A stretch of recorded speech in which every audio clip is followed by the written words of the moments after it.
It happened in the middle of the afternoon, not at night, not in an alley, broad daylight. West 126th Street, Harlem. Children were still on the sidewalks. A fruit vendor was calling prices. A bus hissed at the corner. The street was loud, careless, alive, right up until the sound that didn't belong there cut through everything. A gunshot, then another. Not warning shots, not noise for attention, clean, deliberate cracks that echoed off brick and glass. People didn't scream at first, they didn't run, they didn't even duck.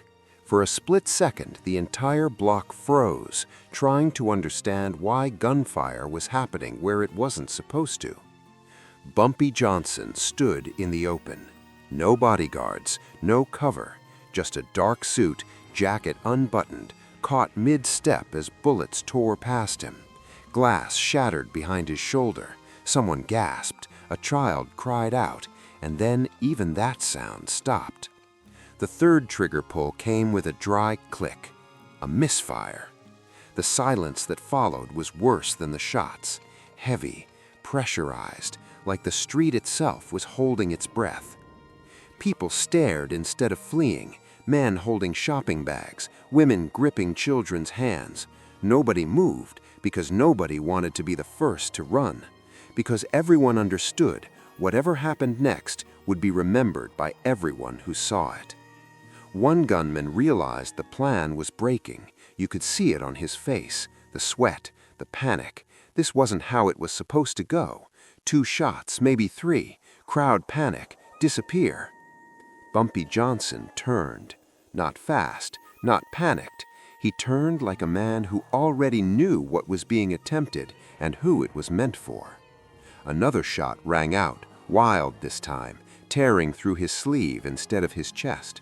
Still, he didn't fall. He stepped forward, calm, deliberate. And that was the moment everyone realized this wasn't a mistake. This was a message. So the question wasn't what just happened. The question was who ordered it and why now? To understand why those shots froze an entire block, you have to understand Harlem in 1951. This wasn't just a neighborhood, it was an economy. After World War II, Harlem was crowded, restless, and alive with cash that never touched a bank. Factory jobs were fading. Promises made to returning soldiers were breaking down. What held the neighborhood together wasn't Wall Street or City Hall, it was the numbers. The numbers racket fed thousands of families, small bets, daily dreams, nickels and dimes turning into hope. Barbershops, churches, candy stores, everyone knew who collected, who paid, and who kept things moving. Power in Harlem wasn't measured by who had the biggest gun, it was measured by who controlled the street. Public streets meant legitimacy. Corners, stoops, sidewalks, those were territory. When business happened openly, it meant authority. When violence stayed hidden, it meant order. But when violence happened in public, a public killing wasn't just murder. It said, "I own this block." That's why daylight executions were rare. Not because men lacked enemies, but because daylight blood invited chaos, witnesses, pressure, collapse. By 1951, Bumpy Johnson was a man you did not touch in public, which makes what happened on West 126th Street unthinkable. So who would dare break that rule? By the time those guns came out, Bumpy Johnson had already outlived most of the men who ever tested him.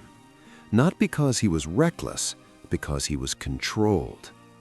Allies called him calm, measured, a man who spoke softly and remembered everything.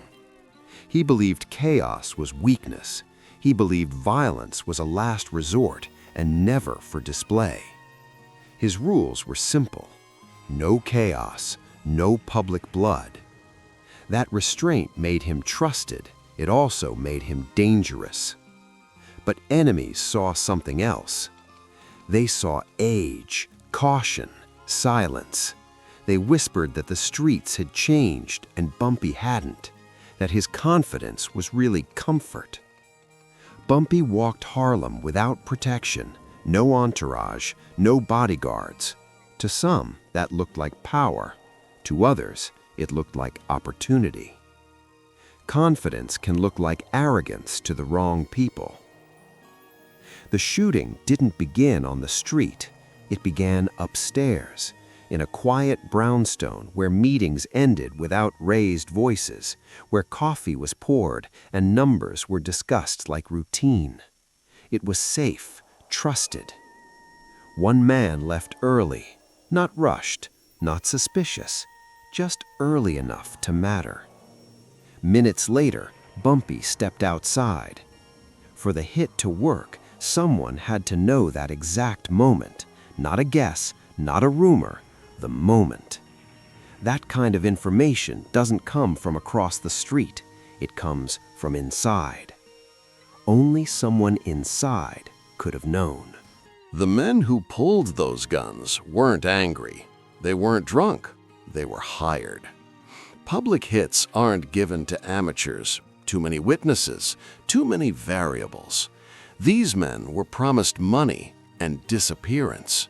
New names, new cities, no consequences. They were told Bumpy would be alone, unarmed, predictable. 2 shots to the chest, 1 to the head, crowd panic, escape. They believed it because the plan was too clean to doubt. But the plan depended on something breaking. The first shot echoed, the second followed, the third came with a click. The gun jammed. Silence swallowed the block. People didn't run because movement would make it real, because whoever moved first would be remembered. Bumpy turned calmly. Another bullet tore his sleeve. He stepped forward, and in that moment, power changed hands. That's when the voice cut through the crowd. The voice wasn't strong. It was scared. Eddie Carver, 32, a driver, a man with a sick wife and hospital bills folded into his coat. He wasn't hired to shoot. He was hired to watch, to confirm timing, to say the name if something went wrong. When the gun jammed, Eddie understood the truth. He was expendable. He shouted because he was desperate, because he thought it might stop everything. It didn't. It made him visible. And Eddie wasn't the only insurance policy. A delivery truck sat 2 blocks away until the doors opened. Men stepped out, controlled and calm, cutting angles, blocking exits. Second teams exist because plans fail. Frankie Duca was among them. Logistics, rentals, a man who never pulled the trigger. Eddie realized then the hit wasn't just happening, it was being audited. This wasn't about killing Bumpy anymore. Bumpy fired once, not at a man, at the truck. Glass exploded, the engine died, the exit vanished. Witnesses stepped forward, memory sharpened. Bumpy exposed Frankie publicly. Sirens wailed, too early. Someone had already decided who would talk. The truth didn't come from a gun. It came from a name, Sal Marino. Frankie reacted before he could hide it. Then the question cut deeper. Who told him where I'd be? The answer pointed upstairs. Betrayal from inside is worse than war. And Bumpy didn't respond the way anyone expected. Nothing happened. No revenge, no blood. Harlem waited. Meetings continued. Smiles stayed polite. One man didn't run, didn't ask questions. That was the tell. The quiet was the punishment. Eddie disappeared. Months later, he returned with his wife. Health restored, bills gone. Elsewhere, a man never came home. No body, no report. The crowd remembered the jammed gun, the man who didn't fall.